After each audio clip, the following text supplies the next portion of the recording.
샬롬 할렐루야. 2차 영혼육 11번째입니다. 우리가 영으로 들어가기 위해서 무엇보다 중요한 작업, 곧 혼의 작용을 깨트리는 방법에 대해서 살펴보겠습니다.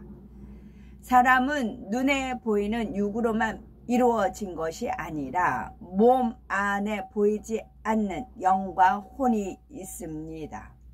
그래서 자신의 몸, 곧 육뿐만 아니라 영과 혼에 대해서도 알아야 참으로 자신을 안다고 할 수가 있습니다. 또한 자신을 알아야 마음 먹은 대로 자신을 조절하고 통제해 나갈 수가 있지요. 첫사람 아담은 영이 혼과 육을 다스림으로 영이 원하는 대로 혼과 육이 순종해 주었기 때문에 마음에 무엇을 원하면 그대로 할 수가 있었지요. 그런데 아담의 타락 후에 영이 죽자 혼과 육이 잘 순종하지 않게 되었습니다. 그래서 사람들이 마음은 간절한데 그렇게 할 수가 없다라고 하는 것이지요. 신앙생활도 마찬가지입니다. 마음에서는 죄를 버리고 싶고 새 예루살렘을 소망하며 말씀대로 살기 원하는데 사람이 육에 거하는 만큼 혼과 육이 순종을 하지 않습니다. 마음에서는 중심으로 기도하고 싶다 해도 육은 힘들다, 기도하기 싫다 하는 것이지요. 또한 마음에서는 사랑하고 싶다, 선으로 생각하고 싶다 해도 혼은 저 사람은 이해가 안 된다, 얄밉다 합니다. 그런데 주님을 영접한 후 영이 살아나면 기도하여 하나님의 능력을 받음으로 불순종하는 혼과 육을 진리 안에 복종시켜 나갈 수 있습니다.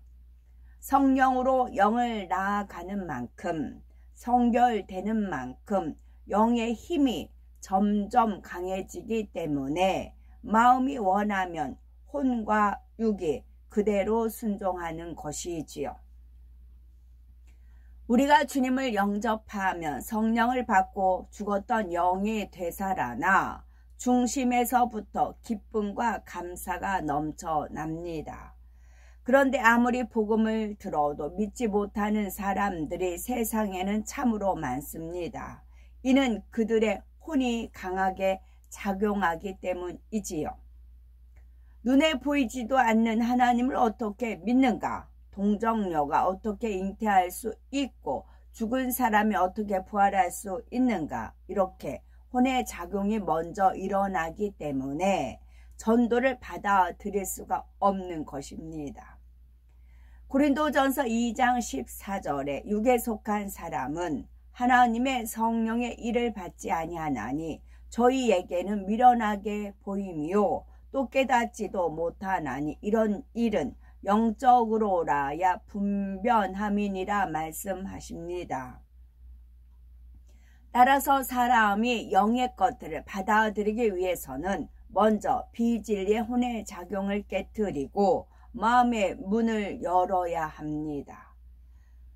삶은 계란의 노른자를 먹기 위해서는 겉껍질과 흰 자유를 먼저 벗겨내야 하며 또 대문 밖에 있는 사람이 안방에 있는 집주인을 만나려면 먼저 대문을 열고 집 안으로 들어가서 안방 문을 열고 방 안으로 들어가야 하는 것과 같습니다.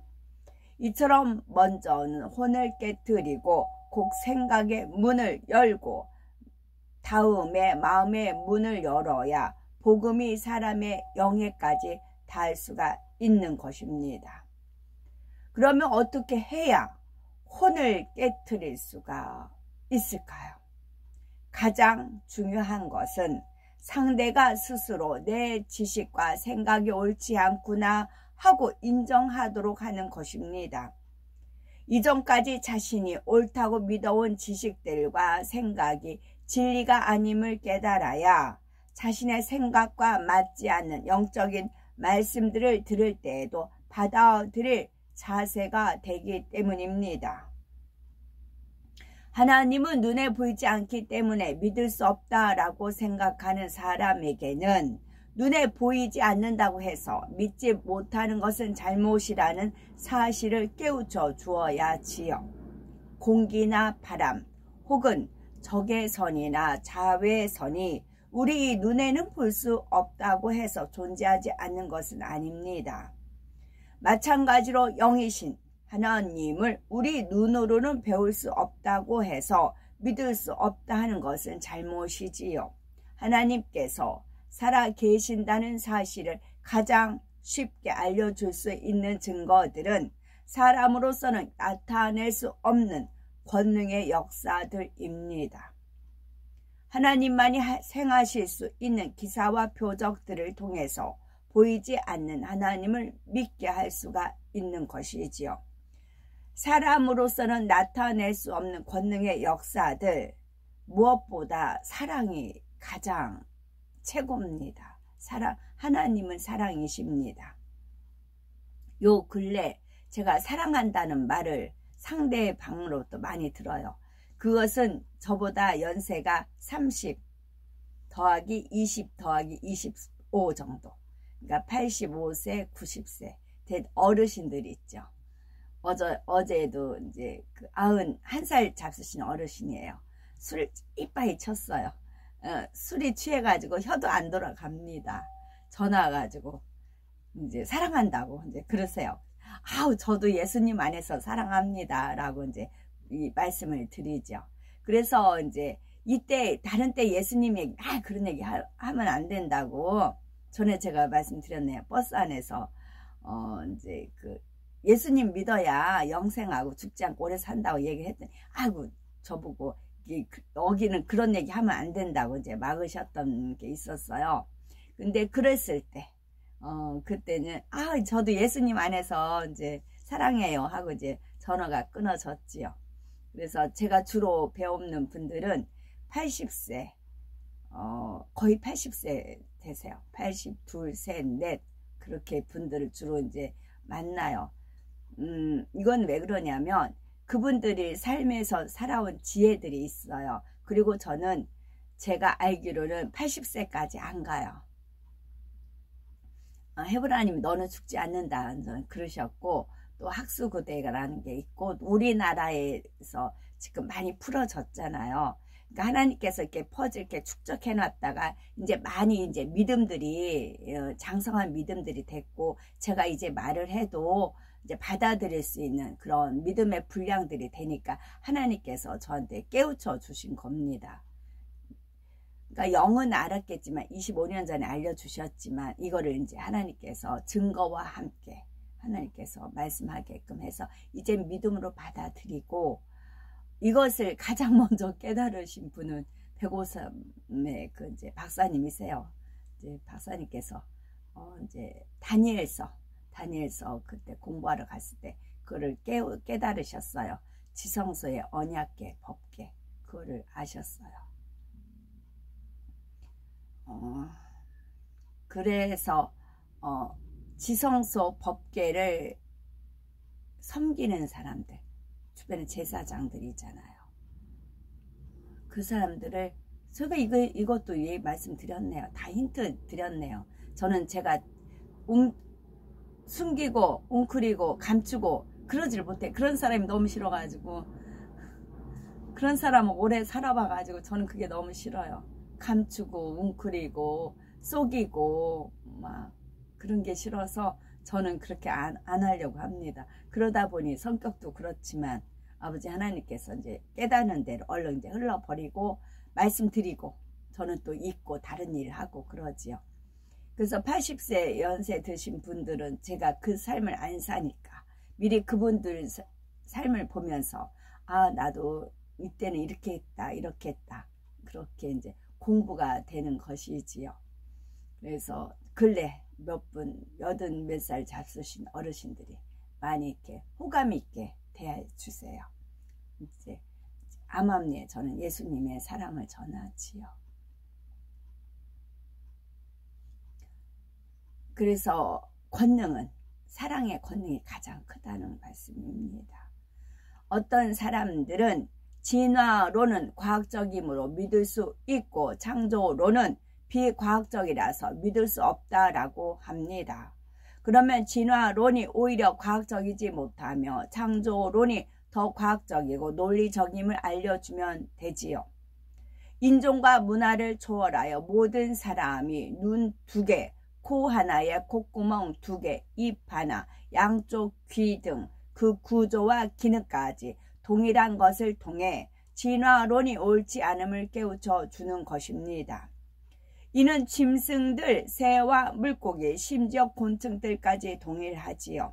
이렇게 모두가 동일하게 진화된다는 것은 수학적인 확률로도 결코 불가능함을 알려주는 것입니다. 이는 과학자들도 인정하는 사실이며 반드시 한 분이신 창조주가 동일한 설계에 의해 창조하셔야만 가능한 일입니다. 그 밖에도 역사적인 증거들을 설명해 줄 수도 있고 자연을 통해 비유 들어줄 수도 있습니다. 어떤 사람에게는 논리적이고 지식적인 설명을 해주고 어떤 사람에게는 권능을 보여주고 어떤 사람에게는 적절한 비유를 들어줄 때 쉽게 혼이 깨어지고 마음 문이 열립니다. 각 사람에게 어떤 방법이 가장 좋을지는 기도하는 가운데 성령의 음성을 듣고 지혜를 얻어야지요. 예수님께서는 사람들에게 영의 일들을 알려주실 때 혼을 깨트리기 위해 비유의 방법을 매우 즐겨 사용하셨지요.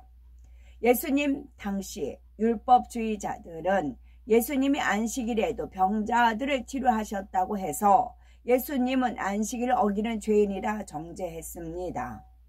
그러나 하나님만이 하실 수 있는 역사를 예수님께서 행하신다면 예수님은 율법을 어기는 죄인이 아니라 하나님의 보장을 받는 분이라고 생각해야 마땅하지요.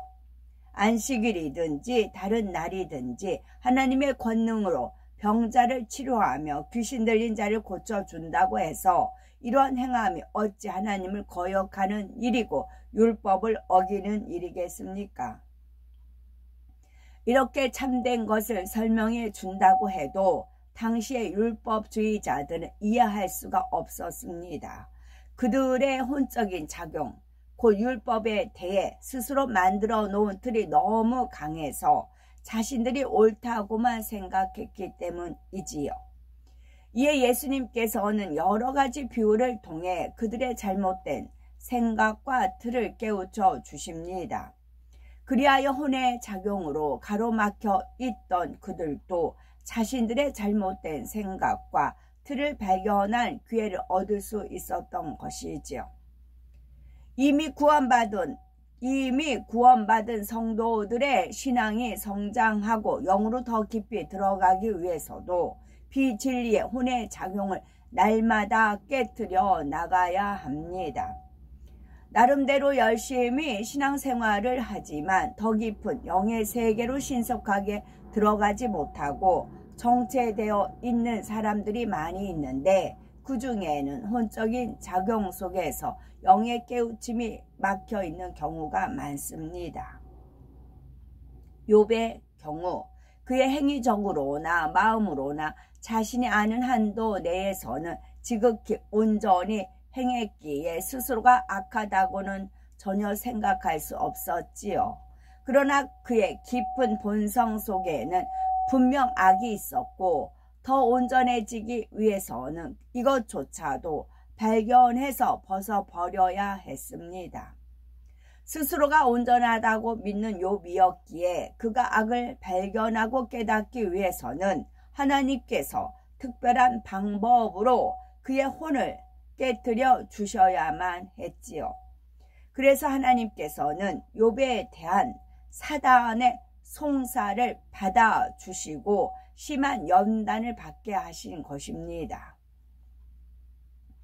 이 연단 가운데 욥은 가족도 잃고 재산도 잃고 온몸에 난 악창으로 심히 고통을 받자 자신이 생각지도 못했던 악을 바라고 너무나 악한 말을 하게 되었습니다.